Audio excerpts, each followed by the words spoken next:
السلام علیکم دوستوں، تو امید ہے سب خیریت سے ہوں گے۔ دوستوں آج میں آپ کو اس ویڈیو میں ایک ایسا طریقہ بتانے والا ہوں جس سے دوستوں اگر آپ کو انگلش نہیں آتی تو کوئی مسئلہ نہیں، اگر آپ کو اردو نہیں آتی تو کوئی پرابلم نہیں، اگر آپ کو ہندی نہیں آتی کوئی مسئلہ ہی نہیں۔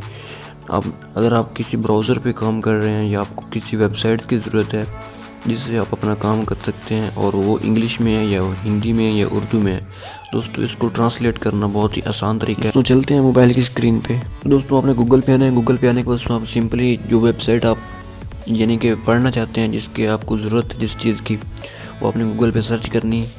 میں PSL7 کی ویب سائٹس کھول لیتا ہوں۔ دوستوں آپ نے اپنے حساب سے جو بھی ویب سائٹس آپ کو چاہیے پڑھنے کے لیے، دوستوں جس کو آپ پڑھنا چاہتے ہیں، آپ کو اس میں پرابلم ہو رہی ہے، وہ کسی اور زبان میں ہے اور آپ انگلش میں پڑھ سکتے ہیں یا اردو میں پڑھ سکتے ہیں اور یا ہندی میں، جس زبان میں بھی آپ پڑھنا چاہتے ہیں آسانی سے پڑھ سکتے ہیں۔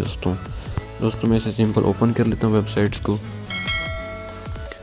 دوستوں یہ دیکھیں میرے سامنے ویب سائٹ اوپن ہو گئی۔ دوستوں آپ نے سمپل 3 ڈاٹ پہ کلک کرنا ہے اور یہاں پہ ٹرانسلیٹ والے آپشن پہ کلک کر دینا ہے۔ دوستوں یہ دیکھیں پوری کی پوری ویب سائٹس میرے سامنے دوستوں اردو میں ٹرانسلیٹ ہو گئی ہے۔ دوستوں اس سے آپ آسانی سے دوستوں جو بھی آپ کو چیز پڑھنی ہے ویب سائٹ سے آپ آسانی سے آپ اپنی زبان میں پڑھ سکتے ہیں، چاہے آپ اردو میں پڑھنا چاہتے ہیں، چاہے آپ انگلش میں پڑھنا چاہتے ہیں، جس زبان میں بھی آپ پڑھنا چاہتے ہیں تو آپ اسے یہاں سے کنورٹ کر سکتے ہیں۔ یہ دیکھیں دوستوں میرے سامنے پوری کی پوری ویب سائٹ دوستوں یہ کنورٹ ہو گئی ہے اردو میں۔ دوستوں جس زبان سے بھی آپ تعلق رکھتے ہیں اس سے آپ آسانی سے پڑھ سکتے ہیں۔